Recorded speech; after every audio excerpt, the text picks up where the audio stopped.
Hello everyone, ఈ వీడియోలో ఇక్కడ ఇచ్చిన కాంపోజిట్ సెక్షన్కి మనం సెంట్రాయిడ్ క్యాలిక్యులేట్ చేద్దాం. ఓకే, సో ఇది ఫస్ట్ చూసిన వెంటనే ఏమనిపిస్తుందంటే ఒక క్వార్టర్ సర్కిల్ లాగా కనిపిస్తుంది. మీరు అబ్జర్వ్ చేయండి, క్వార్టర్ సర్కిల్ లాగా కనిపిస్తుంది, కానీ ఇది యాక్చువల్గా క్వార్టర్ సర్కిల్ కాదు, combination of sector and right angle triangle. Okay, so ఈ సెక్టర్ రైట్ యాంగిల్ ట్రయాంగిల్ కాంబినేషన్తో మనకి కాంపోజిట్ సెక్షన్ ఇచ్చారు. ఎలా సెంట్రాయిడ్ ఐడెంటిఫై చేయాలో చూద్దాం.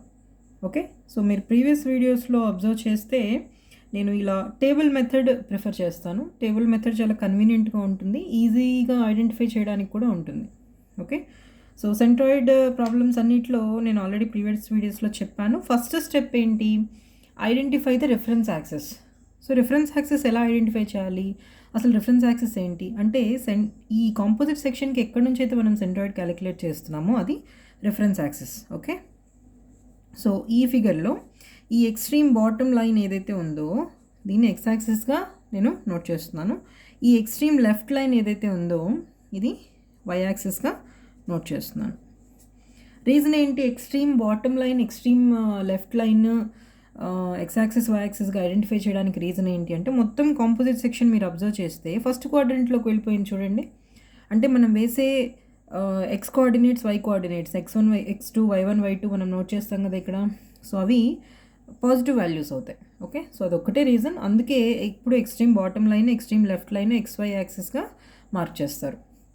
ఓకే, సో ఇప్పుడు మనకున్న పోర్షన్స్ ఏంటి ఇక్కడ? ఫస్ట్ వన్ ఇది రైట్ యాంగిల్ ట్రయాంగిల్ అనుకుందాం, first portion. Second portion sector అనుకుందాం.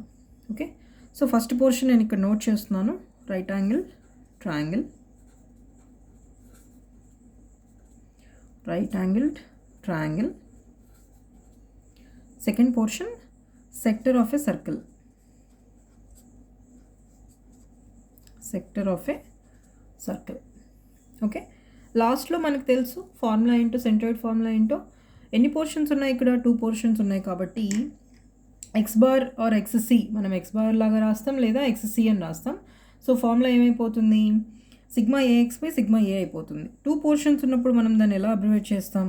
A1 x1 plus A2 x2 బై A1 plus A2, y bar equal to A1 y1 plus A2 y2 by A1 plus A2.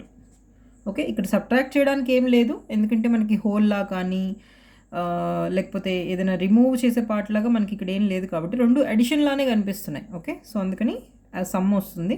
So న్యూమరేటర్లో plus, డినామినేటర్లో plus వస్తుంది. Okay, so అది formula. ఇప్పుడు first మనం areas note చేద్దాం. So first portion area ఏమవుతుంది? A1 అవుతుంది. Second portion area A2 అయిపోతుంది. First portion ఏంటి? Right angle triangle. మీరు అబ్జర్వ్ చేస్తే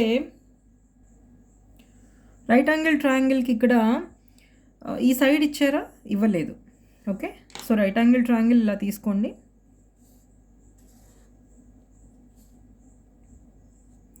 ఈ సైడ్ 30 ఇచ్చారు, ఈ సైడ్ ఏమైపోతుంది చూడండి, ఇక్కడ 60. అంటే ఇది సెక్టర్తో మర్జ్ అయ్యింది, సో ఇది 60 అనమాట. ఓకే, కానీ ఈ సైడ్ ఇవ్వలేదు మనకి. సపోజ్ ఇది మనం ఎక్స్ అనుకుంటే Pythagoras theorem, right angle triangle కదా, పైథాగరస్ థీరం, ఇది హైపోటెన్యూస్ అవుతుంది. సో అప్పుడు ఎక్స్ స్క్వేర్ ఎలా వస్తుంది? 60 స్క్వేర్ మైనస్ 30 స్క్వేర్ అవుతుంది. సో అప్పుడు X equal to square root of 60 square minus 30 square. So క్యాలిక్యులేటర్లో సాల్వ్ చేస్తే square root of 60 square minus 30 square 51.96 వచ్చింది. మీ ముందే సాల్వ్ చేస్తున్నాను నేను. 51.96 సెంటీమీటర్స్. సో ఇప్పుడు area formula half into base into height, triangle area. So half into 51.96 into 30. Okay, next sector area note చేద్దాం.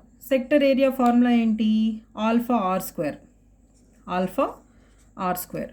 Alpha ఎంత? జనరల్గా సెక్టర్ ఇలా ఉన్నప్పుడు, సెక్టర్ ఇలా ఉన్నప్పుడు అలాంగ్ దిస్ లైన్, అంటే ఇది సిమెట్రీ లైన్, ఇక్కడ సెంట్రాయిడ్ ఉంటుంది. ఓకే, యాక్చువల్గా ఆల్ఫా ఇది alpha. Okay, so total angle 60 degrees అయితే హాఫ్ యాంగిల్ ఆల్ఫా అవుతుంది మనకి ఇక్కడ. ఓకే, సో ఆల్ఫా ఏమవుతుంది? 30. Are square. రేడియస్ ఎంత? ఇక్కడ 30 మనం డైరెక్ట్గా వేయొచ్చా? డిఫాల్ట్ యూనిట్ మనకి రేడియన్స్, కానీ ఇక్కడ 30 డిగ్రీస్లో ఉంది. పక్కన ట్రిగ్నోమెట్రిక్ కోఎఫిషియంట్ కూడా ఏం లేదు కాబట్టి మనం దీన్ని డిగ్రీస్లో ఉంచకూడదు, రేడియన్స్లో కన్వర్ట్ చేయాలి. సో 30 ఇంటూ π/180 రేడియన్స్ అయిపోతుంది. ఓకే, ఇంటూ రేడియస్ ఆర్ ఎంత? 60. So 60 square alpha are square. Okay, next X coordinate x1, y coordinate y1. First పోర్షన్కి రైట్ యాంగిల్ ట్రయాంగిల్కి చూద్దాం మనం. సో దీనికోసం నేను ఇక్కడ సపరేట్గా ఉన్న ఓరియంటేషన్ ఎలా అయితే మనకి ఫిగర్లో ఇచ్చారో అలా అని నేను ఇక్కడ రైట్ యాంగిల్ ట్రయాంగిల్ మళ్ళీ మార్క్ చేస్తున్నాను. సో ఇది y. సో ఇది ఫస్ట్ పోర్షన్ కాబట్టి జనరల్గా ట్రయాంగిల్ సెంట్రాయిడ్ ఇక్కడ ఉంటుంది. సో ఇది G1 అవుతుంది ఫస్ట్ పోర్షన్ కాబట్టి. సో y యాక్సిస్ నుంచి G1 వరకు ఉండే డిస్టెన్స్ x1 అవుతుంది. x యాక్సిస్ నుంచి y1 వరకు ఉండే డిస్టెన్స్ x యాక్సిస్ నుంచి G1 వరకు ఉండే డిస్టెన్స్ y1 అవుతుంది. ఓకే, క్లియరా? సో ట్రయాంగిల్లో మనకి జనరల్గా ఈ సైడ్ నుంచి ఓకే ఈ డిస్టెన్స్ b/3 అని తెలుసు. అంటే ఇది 51.96 అయితే ఈ డిస్టెన్స్ ఏమవుతుంది మనకి? 51.96/3. ఓకే, ఈ డిస్టెన్స్ 51.96/3. ఓకే, మరి మనకి ఈ డిస్టెన్స్ కావాలి అంటే ఓకే ఈ టోటల్ డిస్టెన్స్లో నుంచి ఈ 51.96/3 రిమూవ్ చేస్తే y1 వచ్చేస్తుంది మనకి. అర్థమైందా? సో మీరు ఇటువైపు నుంచి చూడండి. ఓకే, మనకి ఈ డిస్టెన్స్ కావాలి. ఓకే, ట్రయాంగిల్లో మనకి ఇది b/3 అని తెలుసు. సపోజ్ ఇది మనకి బేస్ అనుకోండి 51.96 అనుకోండి, ఇది 51.96/3 అవుతుంది. b/3 కాబట్టి right angle triangle centroidal coordinate b/3 కాబట్టి ఇది 51.96/3 అయిపోతుంది. ఓకే, సో ఈ డిస్టెన్స్ ఏమవుతుంది అప్పుడు? టోటల్ డిస్టెన్స్ మైనస్ ఇది, అప్పుడు మనకి y1 వచ్చేస్తుంది. Okay,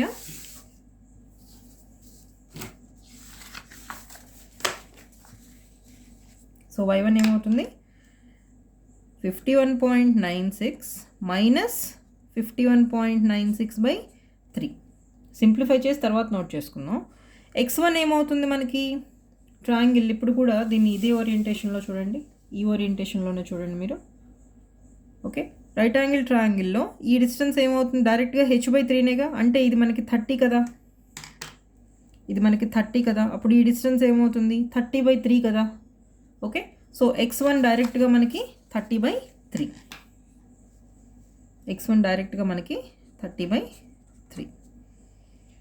okay, next second portion సెక్టర్కి రండి. సెక్టర్ కోసం నేను ఇక్కడ సెపరేట్గా సేమ్ సెక్టర్ ఎలా ఉందో సెక్టర్ కోసం ఇలా మార్క్ చేస్తున్నాను. ఇలా ఉంది sector. Okay, so sector second portion కాబట్టి మనకి G2 సెక్టర్ సెంట్రాయిడ్. ఇది x యాక్సిస్, ఇది y axis. So x axis నుంచి G2 వరకు ఉన్న డిస్టెన్స్ y2, y యాక్సిస్ నుంచి G2 వరకు ఉన్న డిస్టెన్స్ x2. ఓకే, కానీ సెక్టర్కి మనకి centroid along it's symmetry okay ఇంతవరకు ఉంటుంది. ఈ డిస్టెన్స్ మనకి సెక్టర్ సెంట్రాయిడ్. ఓకే, ఫార్ములా ఏంటి? సెక్టర్ సెంట్రాయిడ్ ఫార్ములా మీకు ఆల్రెడీ తెలుసు, 2r sin α/3 ఆల్ఫా. అంటే ఈ డిస్టెన్స్ జస్ట్ ఇక్కడ నుంచి ఇక్కడ వరకు centroid 2r sin α/3 alpha, 2r sin α/3 alpha. Okay, కానీ మనకు కావాల్సింది ఇది కాదు, మనకి తెలిసింది ఇది. మనకు కావాల్సింది ఏంటి? ఈ డిస్టెన్స్ లేదా ఈ డిస్టెన్స్. ఓకే, అంటే ఇప్పుడు మీకు ఇక్కడ రైట్ యాంగిల్ ట్రయాంగిల్ కనిపిస్తుందా? ఇలా రైట్ యాంగిల్ ట్రయాంగిల్ కనిపిస్తుంటే, మీకు రైట్ యాంగిల్ ట్రయాంగిల్ ఇట్లా కనిపిస్తుంటే, ఇది సపోజ్ r అనుకోండి, ఇక్కడ తీటా ఉంటుంది. ఈ సైడ్ ఏమైపోతుంది? r cos θ అవుతుంది. ఈ సైడ్ ఏమైపోతుంది? r sin θ అవుతుంది. సో అలాంటప్పుడు మనకి ఇక్కడ r ప్లేస్లో ఏముంది? 2r sin α/3 ఆల్ఫా ఉంది. ఇక్కడ తీటా ఎంత మనకి? 30 degrees. Okay, 30 degrees. అప్పుడు ఈ సైడ్ ఏమవుతుంది? 2r sin α/3 ఆల్ఫా cos 30 అవుతుంది. ఓకే, అంటే x2 value 2r sin alpha by 3 alpha cos 30. Okay, y2 value 2r sin alpha by 3 alpha sin 30. అర్థమైందా? మనకి యాక్చువల్గా తెలిసింది ఇది సెక్టర్కి సెంట్రాయిడ్ ఇక్కడ ఉంటుంది, కానీ మనం నోట్ చేయాల్సింది ఈ ప్రాబ్లంలో మనం నోట్ చేయాల్సింది ఈ రెండు. ఓకే, సో ఇవి ఇప్పుడు ఇక్కడ నోట్ చేసుకుందాం. ఏంటి x2 వాల్యూ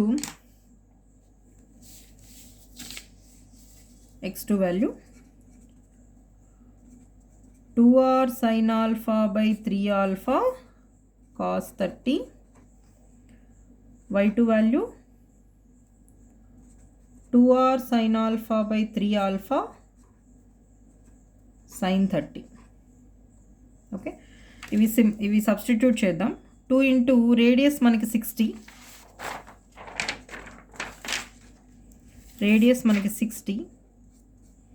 సైన్ ఆల్ఫా అంటే సైన్ 30, ఆల్ఫా మనకి 30ఏ. Okay, divided by 3 alpha, 3 into alpha 30. కానీ ఇక్కడ పైన న్యూమరేటర్లోనేమో పక్కన ట్రిగ్నోమెట్రిక్ కోఎఫిషియంట్ ఉంది కాబట్టి సైన్ 30 degrees అంతే ఉంచేసాను, కానీ కింద డినామినేటర్లో పక్కన ట్రిగ్నోమెట్రిక్ కోఎఫిషియంట్ ఏం లేనప్పుడు మనం డిఫాల్ట్ యూనిట్ రేడియన్స్ రాసుకోవాలి. Okay, so 30 into pi by 180, 1 degree equal to pi by 180 radians కాబట్టి 30 into pi by 180 radians into cos 30. ఇక్కడ y2 value same 2 into radius 60 sin 30 divided by 3 into 30 into pi by 180, 30 into pi by 180 sin 30. Okay,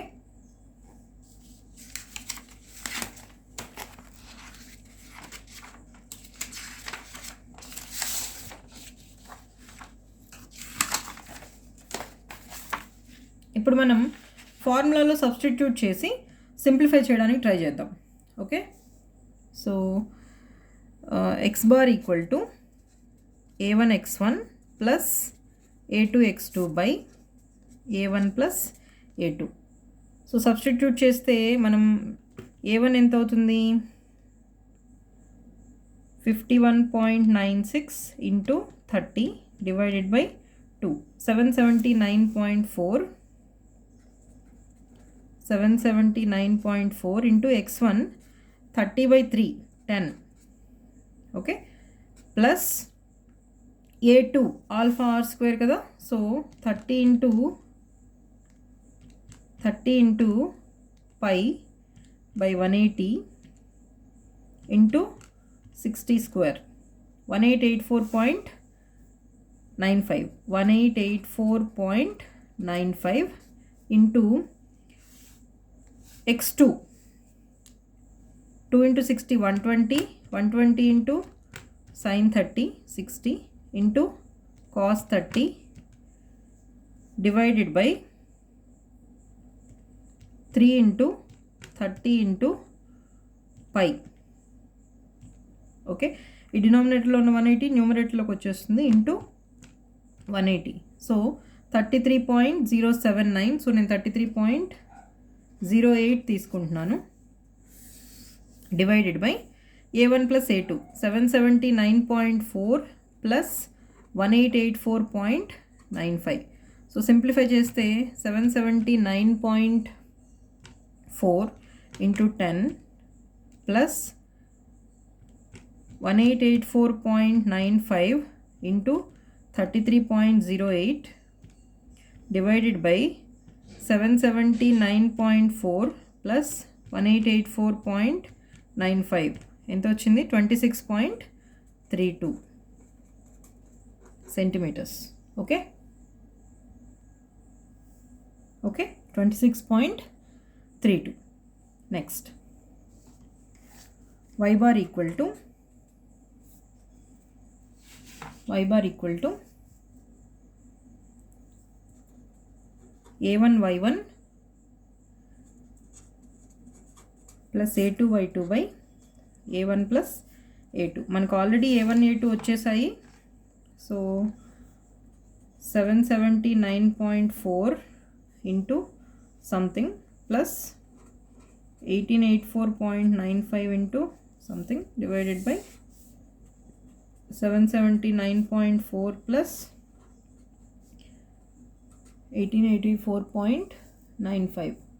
okay, so ఇప్పుడు y1 y2 values మనం simplify చేస్తే సరిపోతుంది.